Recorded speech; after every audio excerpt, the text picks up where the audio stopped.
right, this is a video about linear approximations. We've already talked about these some, so this is not necessarily a new topic.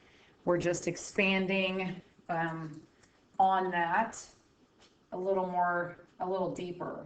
So we've talked about the idea that if you're going to approximate, like you can approximate the function value by using the tangent line, because the tangent line is really close to the function as long as you're close to where the tangent line intersects the function. So that's the idea. So now we're just going to use kind of write Lx sometimes for the linear approximation, but it's really the same thing. So this is basically just your, this is your regular old equation of a line. We often write, y minus the y value, and then you would have the slope, which is the derivative, and then times x minus a. But we can get in the habit of writing it now if we want to, or you can always write point slope form and then just move it over, or you can always write it in this form from the beginning. It's up to you. Whatever doesn't cause you to make sign mistakes. So that's the key. Well, we just call this local linearization. And so again, anything you see that says something about a line probably means it has something to do with the tangent line. So don't freak out and not know what to do. Just use the tangent line. So these are the linear approximation or the tangent line approximation for the function. So we know that the function is approximately equal to the value if we plug in to the tangent line, as long as we're close to it, okay? And so then we also know that we're approximating something, so we know we're not right, so we're going to talk about error here. But again, it's just called local linearization because it's the tangent line. And, we did it before we zoomed way in, and if you zoom in, it's really close. So we'll look at the error here. So the error is just like normal error. It's the absolute value, just so that it's positive, of the exact value minus the approximation. So that's it. And then you just take it, and if you want the percent of error, you just take that value divided by the exact value and times 100. So that's not anything that's really new and not something we're going to spend a lot of time on, but we will do some other errors in other things later, okay, that are a little different. But if we look at this is like the model showing you what's going on. So you have your function. So this function is called, or this function is drawn here at f of x. And then e of x that's written right there, we're talking about this error that's here. That's right here. So this is the error that we have. So we have this function right here, and we're using this tangent line to approximate the value of the function, okay? So we're taking this point right here. We have a tangent line. We plug in that value of x, and we're saying we're going to use that to approximate this value up here, okay? Now this makes it look enormous, like this is really big, but think of it as being zoomed in. So this is only going to be a good approximation as long as I'm reasonably close to where the tangent line is. So as long as I'm close-ish to that point, then my error isn't going to be very much. Okay, so the tangent line is going to be really close. So this is kind of zoomed out, showing you that. But that's the error. The error is just the difference between the exact value, the actual value on the function itself, and the approximated value where I just plugged into my tangent line. Okay, and so that's what we're doing, and that's what that error is. It's just that difference. And the blue dot is my linear approximation value. So that's just me plugging into the tangent line to approximate the function, okay? So you can look back at that procedure if you want to. And then also talks about concavity, which we've talked about before quite a few times. So we'll use that in these examples, okay? So let's go ahead and do example 2. So we have a twice differentiable function where f of 3 is -2, f prime of 3 is 5, and f double prime of 3 is 1. Write the equation of the tangent line and then use it to find the value of f of 3.1. Now, they could similarly just say, find the linear approximation for f of 3.1. They're asking you to do the exact same thing, so just keep that in mind. Different wording, same thing. Okay, so we're going to write the tangent line. Well, the tangent line will be easy. They already gave me all the things. So it's y minus the y value, which is -2, so I'm going to put +2, equals the slope, which is 5 times x minus 3. And so if we want to write the way that those are written, we can simply move the -2 over and put -2 plus 5 times parentheses x minus 3. Now, I will encourage you to not ever multiply out that and distribute that on the right, because now what I'm going to do is I'm going to plug in 3.1. So what I'm going to say is that f of 3.1 is going to be approximately equal to, and I'm going to go call this L of x. So we're going to just also name it. Remember, if you name something, then you can say that. So it's approximately equal to the linear approximation value, which simply means plug into the tangent line. Well, now you can see why I don't want you to distribute, because now that's actually pretty easy, because I only have to plug in that value that's going to be some kind of decimal or some small number, but I'm only plugging it into one spot, and that just becomes right here a 0.1 times 5, which means 0.5, and so we're going to get that f of 3.1, because we're approximating it, is approximately -1.5, because 5 times 0.1 is 0.5, and add it to -2. Now, in this case, we didn't need the f double prime, but let me tell you how we could have used it. They could have said, is this an over or under approximation? Well, going back to that picture that we had, right, if the function is concave up, then my tangent lines were underneath, remember? And so I would have an under approximation, obviously. If the function had been concave down, then all my tangent lines would be above, and so all my approximations would be over approximated. So in this case, we could say that since f double prime of 3 is 1, it's concave up, so this should be an under approximation, because this tangent line would be underneath the graph because it's concave up. So that's how we could have used that. In this case, though, it didn't ask for that, so therefore it's it wasn't needed. It was extra information. Now, you can also use these for how good the approximations are in different things, but right now we're going to talk about some examples that show how we do linear approximations for vibrations, pendulum motions, and different things. Okay, so what that's used for. All right, so I'm going to actually get my calculator open here, because you're going to need your calculator. So if you don't have yours, hit pause, because it is good for you to practice so that you can make sure you know how to use your calculator. Remember, about a third of the test is calculator needed, not just suggested, but really needed. So let's talk about this question. So we have this function, and I'm going to, oh, not what I meant to do.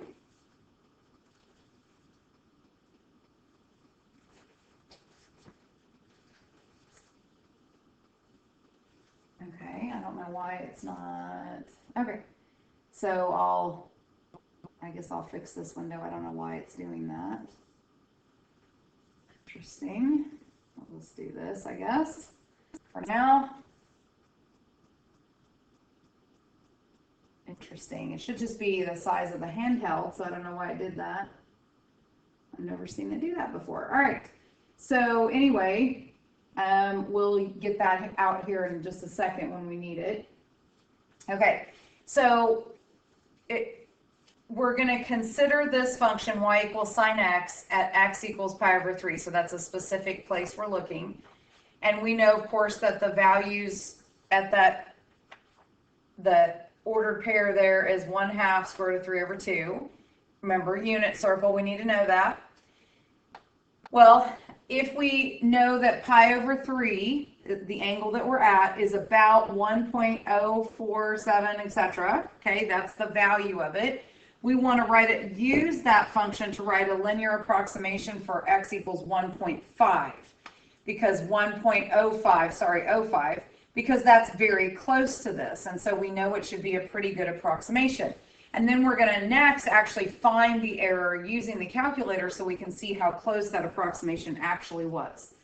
So first thing we'll need to do is write the tangent line, because that's my linear approximation, is the tangent line.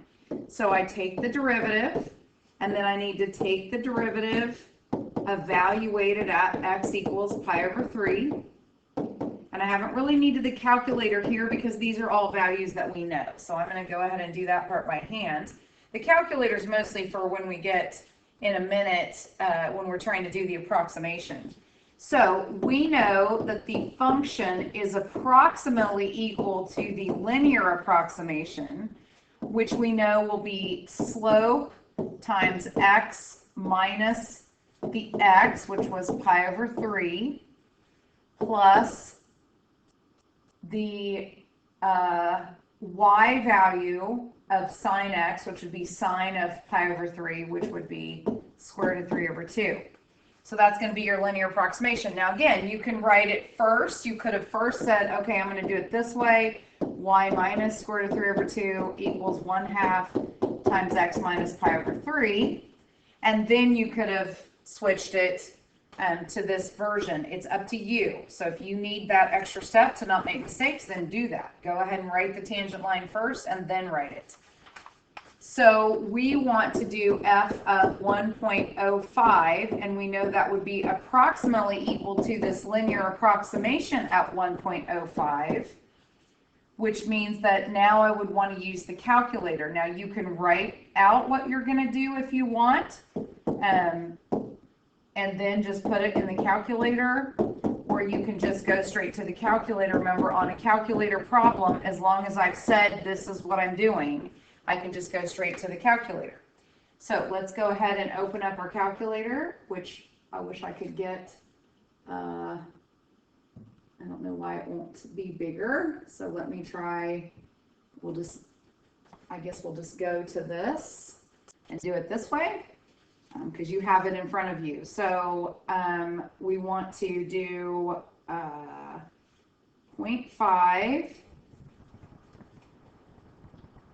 or 1/2, it doesn't matter, but it's 0.5 times 1.05 minus pi over 3. Again, practicing just makes it, because some of you are probably like, where's the pi key? It's going to take you a minute. So just the more you practice, the easier all of that gets, and that ends up not being the thing that slows you down on the test. Okay, so we want to be able to get everything quickly. Because there's a decimal in the problem, remember, you can just hit enter and it will give you the answer. If you didn't have a decimal in the problem, you would have to do control enter, or remember, just stick a decimal anywhere and that would give you that. So f of 1.05 is approximately 0.867426. Now B says, let's go ahead and find the error in my approximation. So that means the error is going to be the actual value at 1.05 minus my linear approximation at 1.05 and absolute valuing that. And that's going to be approximately, so again, we're going to do that in the calculator. So you're going to get the absolute value of sine of 1.05, because that was the function, minus that approximation that I just got. Okay, and we're going to see what that is, which is still approximate because I'm going to round it again. So still going to write approximate. So in the calculator, we need to do absolute value. Now, you don't have to do absolute value. You can just take the positive afterwards, but just to remind you where it is, it's that button that's next to the 9, and you grab your absolute value bars, and then you can plug in what you need to. Make sure you're in radians. Remember, radians, radians, radians. Can't stress enough how many times students have made mistakes because they are in degrees and they end up with all their answers being wrong. So be careful about that. And then, of course, I could have stored that previous answer, or actually it's still up here. So remember, you can do control of the minus key of this, not the negative, not subtraction, but the minus key. And I can just tell it to give me that previous answer because that's the number I want to subtract.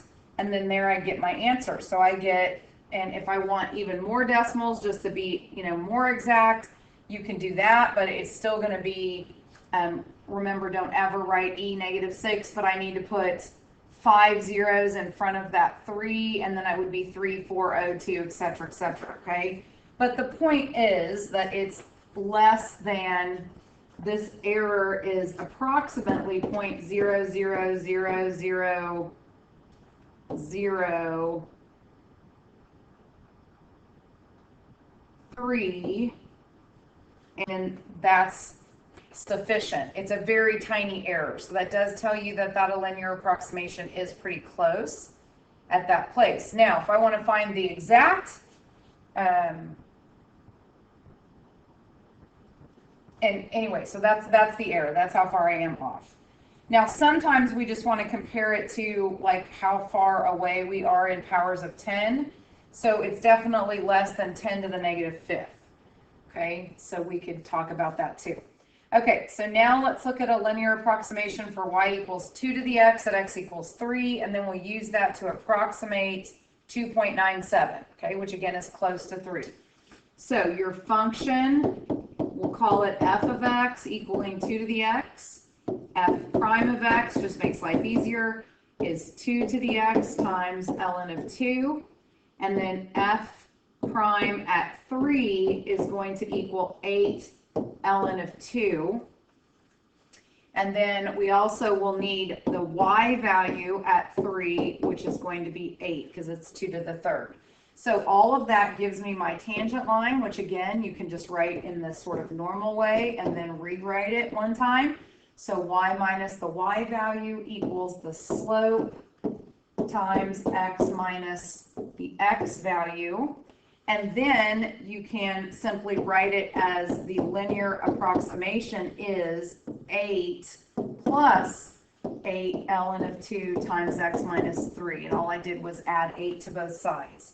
Okay, so there's your formula for the linear approximation. So if I want to do the linear approximation at 2.97, that's going to be 8 plus 8 ln of 2 times 2.97 minus 3. And again, now you see why we would not have distributed, because then if this had been numbers that were reasonable to do by hand, I would just have one place that has the decimal and then I would do the rest. But here we're just going to do it in the calculator. So I'm actually not going to do this one in the calculator, just going to give you the answer.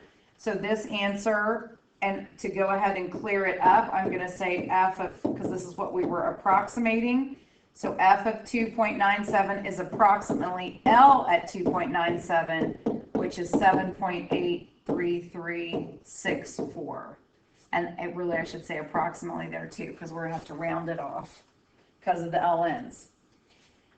Okay, so, and then again, if they wanted to know over or under, I just need to know the concavity. So example 5, we're actually going to skip. We may do that one in class, but we're going to move on to example 7 to talk about that from a table. So we have a function that is differentiable. Okay, so that's important for all real numbers, so we need to know that. And then here we have values of f, and we have values of f prime from -1 to 1, inclusive, certain values. And we know that this function is concave up.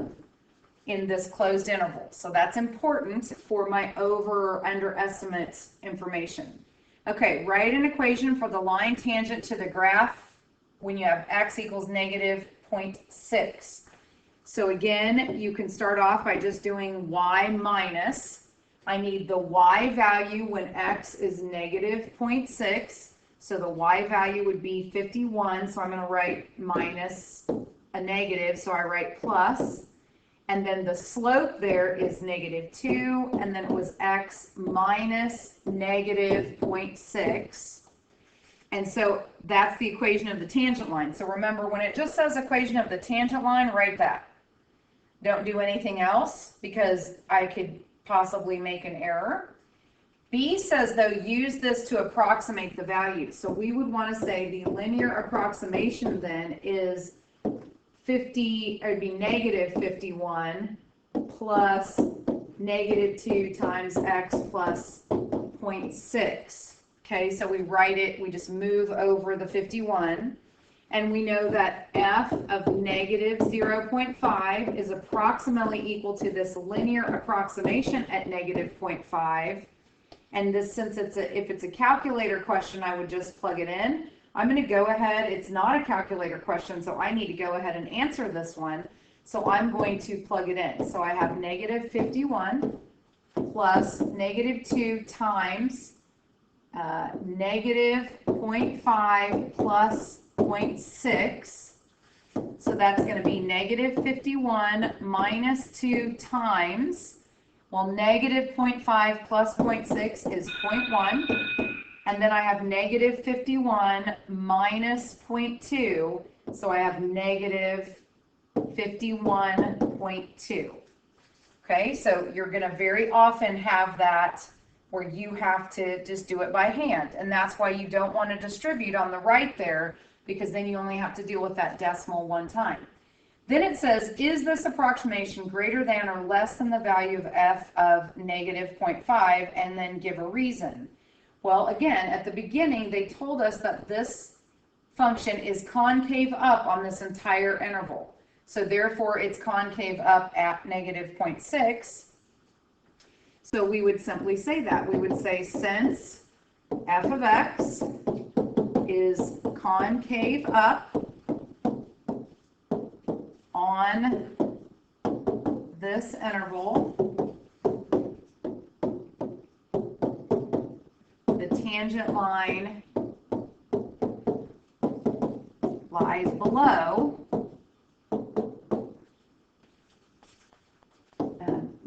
the curve, so the approximation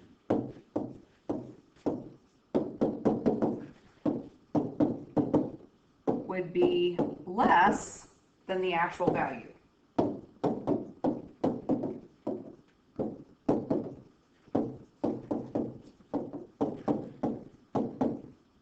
Okay, and so that's it. And that's the explanation, and it's a very simple explanation for that. So that's the last of the examples that we're going to do for this video. We'll do another couple of examples during class to refresh and go over it again, but that's it for these notes.